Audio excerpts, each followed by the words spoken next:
Assalamualaikum warahmatullahi wabarakatuh. Halo sahabat Basri Quotes Lovers, dalam video kali ini kami akan membahas bukti kemuliaan dan kata bijak Imam Malik. Sebelum kita lanjut, tolong bantu channel ini supaya berkembang dengan cara tekan tombol subscribe dan nyalakan loncengnya serta like and share. Mari kita mulai. Imam Malik bin Anas adalah seorang hamba yang sangat terkenal dengan kecintaannya terhadap ilmu, hingga seluruh hidupnya diabdikan dalam dunia pendidikan. Nama lengkapnya adalah Abu Abdullah Malik bin Anas bin Malik bin Abi Amir bin Amr bin Al-Haris bin Gaiman bin Jusail bin Amr bin Al-Haris Ziasbah. Lahir di kota Madinah Al-Munawwaroh pada tahun 714 Masehi, 93 Hijriah. Namun banyak sekali riwayat perbedaan yang berpendapat atas tahun lahir beliau. Imam Maliki berasal dari keturunan Arab yang terhormat dan memiliki status sosial yang tinggi sebelum dan sesudah datangnya agama Islam. Seorang kakeknya yang bernama Abu Amir adalah anggota keluarga pertama Imam Malik yang memeluk keagama Islam di tahun kedua Hijriah. Tanah leluhurnya berada di kota Yaman, namun setelah leluhur atau nenek moyangnya mempercayai agama Islam, akhirnya mereka pindah ke Madinah. Nama: Malik bin Anas bin Malik bin Amr al-Asbahi, Imam Malik. Lahir 93 Hijriah, Madinah, Arab. Wafat 179 Hijriah, Madinah, Arab. Pandangan Sunni, mazhab Maliki, pakar ilmu fiqh dan hadits. Kakek dan ayah Imam Malik juga termasuk ulama hadis yang terpandang di kota Madinah. Bagi Imam Malik, kota Madinah merupakan kota sumber ilmu dengan ulama besar. Karena itu Imam Malik sangat tekun belajar ilmu hadis kepada sang ayah dan pamannya.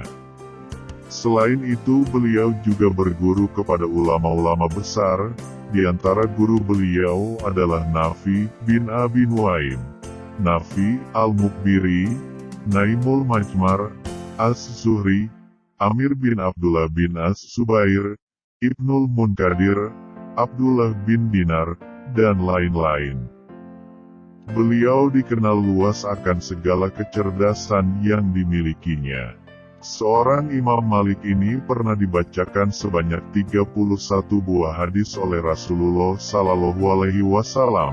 Saat itu beliau juga mampu mengulangi ucapan hadis Nabi dengan baik dan benar tanpa menuliskannya terlebih dahulu. Imam Malik bin Anas merupakan ulama kenamaan pendiri mazhab Maliki yang sampai sekarang masih eksis. Tokoh yang hidup pada masa kekuasaan dinasti Bani Umayyah ini terkenal dengan penguasaan ilmu agamanya. Ada beberapa riwayat yang membuktikan betapa mulia dan cerdasnya Imam Malik, yang telah didapatkan dari beberapa sumber. Beberapa riwayatnya berikut ini. An-Nasai berkata, "Tidak ada yang saya lihat orang yang pintar, mulia dan jujur, terpercaya periwayatan hadisnya melebihi Malik. Kami tidak tahu dia ada meriwayatkan hadis dari rawi matruk, kecuali Abdul Karim." Sedangkan Ibnu Hayyan berkata, Malik adalah orang yang pertama menyeleksi para tokoh ahli fiqh di Madinah, dengan fiqh, agama, dan keutamaan ibadah. Imam Asy-Syafi'i berkata, Imam Malik adalah hujatullah atas makhluknya setelah para tabi'in.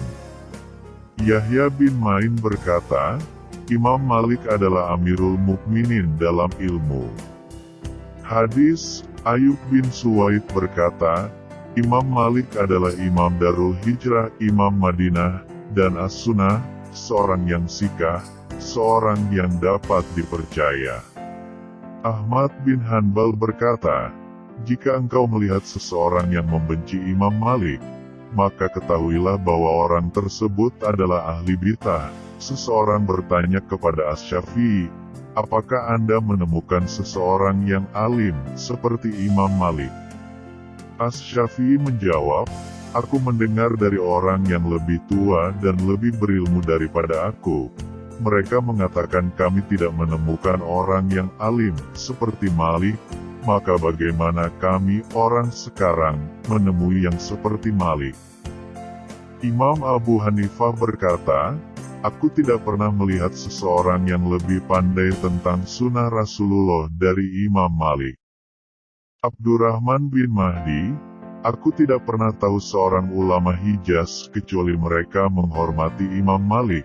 Sesungguhnya Allah tidak mengumpulkan umat Muhammad, kecuali dalam petunjuk. Ibnu Atsir, cukuplah kemuliaan bagi Asy-Syafi'i bahwa syaikhnya adalah Imam Malik, dan cukuplah kemuliaan bagi Malik bahwa di antara muridnya adalah Asy-Syafi'i. Abdullah bin Mubarak berkata, tidak pernah aku melihat seorang penulis ilmu Rasulullah lebih berwibawa dari Malik, dan lebih besar penghormatannya terhadap hadis Rasulullah dari Malik, serta kikir terhadap agamanya dari Malik. Jika dikatakan kepadaku pilihlah imam bagi umat ini, maka aku akan pilih Malik. Laits bin Sa'ad berkata, tidak ada orang yang lebih aku cintai di muka bumi ini dari Malik. Selama 40 tahun lamanya Imam Malik telah menyusun kitab Al-Muwatta, dan selama waktu tersebut beliau telah menunjukkan karyanya terhadap 70 ahli fiqh Madinah.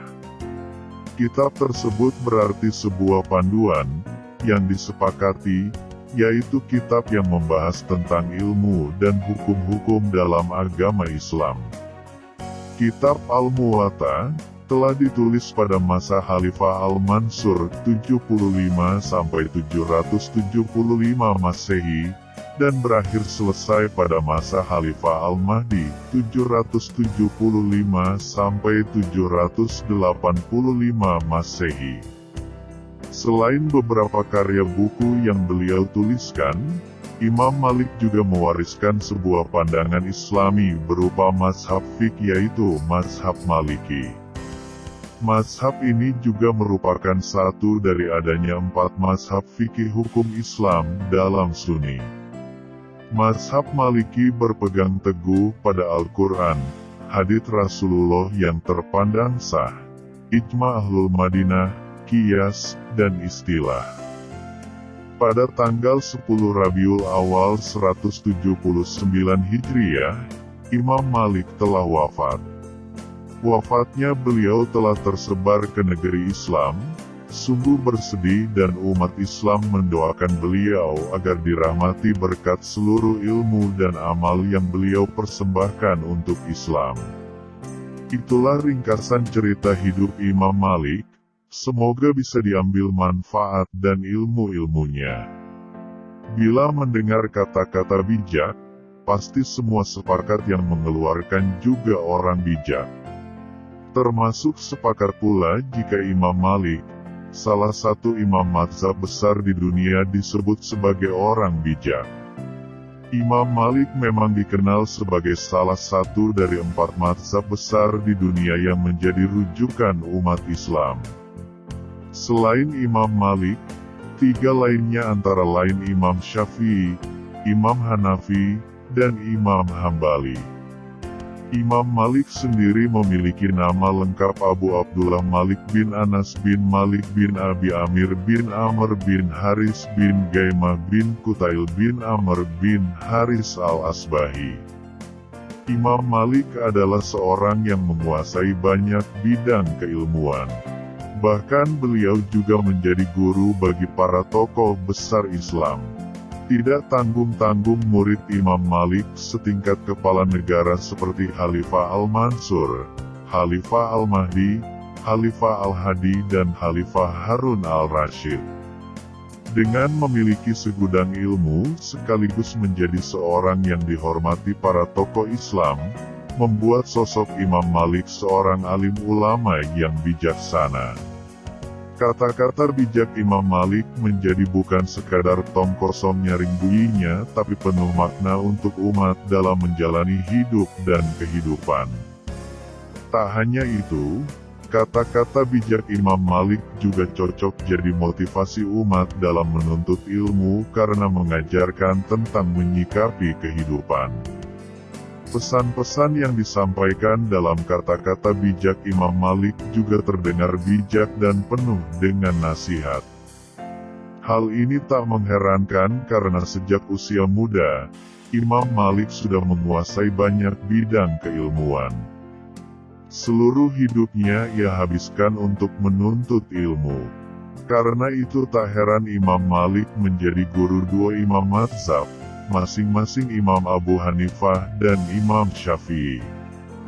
Bahkan menurut sebuah riwayat Imam Malik memiliki sekitar 1.300 murid dari kalangan ulama, ilmuwan, dan para ahli. Karena perjalanan menuntut ilmu tersebut, Imam Malik melahirkan sejumlah besar kata-kata bijak tentang ilmu. Kata-kata bijak Imam Malik berisi pesan-pesan dan nasihat indah. Kata-kata bijak Imam Malik mencerminkan keluasan ilmunya dan kecintaannya kepada ilmu pengetahuan. Bagi Anda yang sedang berjuang menuntut ilmu, ataupun yang sedang mencari motivasi, kata-kata bijak ini cocok sebagai sebuah nasihat bagi diri sendiri maupun orang lain. Terdapat 20 kata-kata bijak dari Imam Malik, antara lain, bukan ilmu yang harus datang kepadamu, tapi kamulah yang seharusnya datang menjemput ilmu. Pelajarilah adab budi pekerti, sebelum mempelajari suatu ilmu. Pengetahuan tidak datang tetapi Anda harus mencarinya. Sesungguhnya ilmu ini adalah daging dan darahmu, dan pada hari kiamat kelak kamu akan ditanya tentangnya.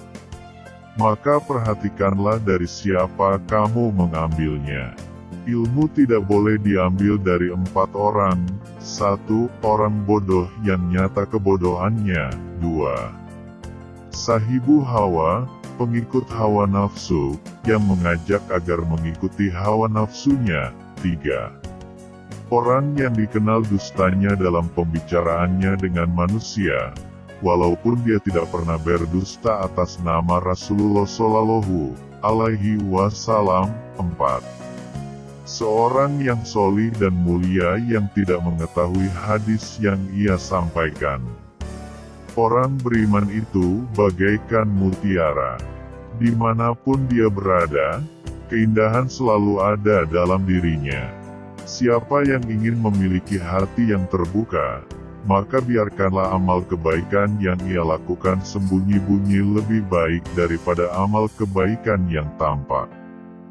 Lebih baik bagi seorang pria untuk meninggalkan 1 dirham haram daripada memberikan 100.000 dalam bentuk amal.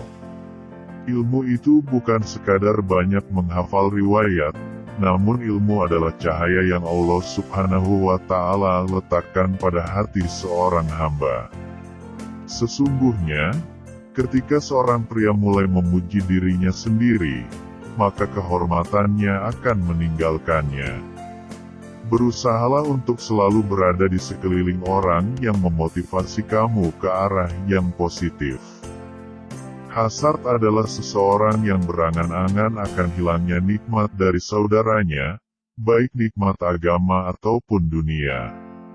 Sunnah itu bagaikan bahtera Nabi Nuh. Barang siapa yang menaikinya, maka ia akan selamat.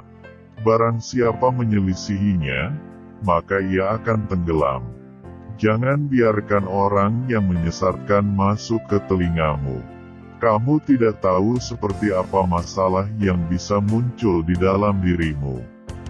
Patuhi ayahmu dan jangan melanggar ibumu. Barang siapa yang mempraktikkan tasawuf tanpa mempelajari hukum suci merusak imannya, sedangkan ia yang mempelajari hukum suci tanpa mempraktikkan tasawuf merusak dirinya sendiri. Hanya dia yang menggabungkan keduanya membuktikan benar. Aku hanyalah manusia biasa yang kadang benar dan kadang juga salah. Maka telitilah setiap pendapat yang kalian dengar dariku. Ambillah pendapatku jika memang sesuai dengan Al-Quran dan As-Sunnah. Dan tinggalkan pendapatku jika tidak sesuai dengan Al-Quran dan As-Sunnah. Zuhud itu bukanlah ketiadaan harta, tetapi mengosongkan hati daripadanya. Generasi terakhir umat ini hanya dapat direformasi oleh generasi yang direformasi. Apa yang bukan bagian dari agama maka tidak bisa menjadi bagian dari agama sekarang. Menangis karena takut kepada Allah lebih dicintai daripada menyumbangkan berat emas saya sendiri. Itulah bukti kemuliaan dan kata-kata bijak Imam Malik tentang kehidupan yang sangat bermakna. Bagaimana menurut kalian? Komen di bawah ya. Terima kasih sudah singgah di channel ini.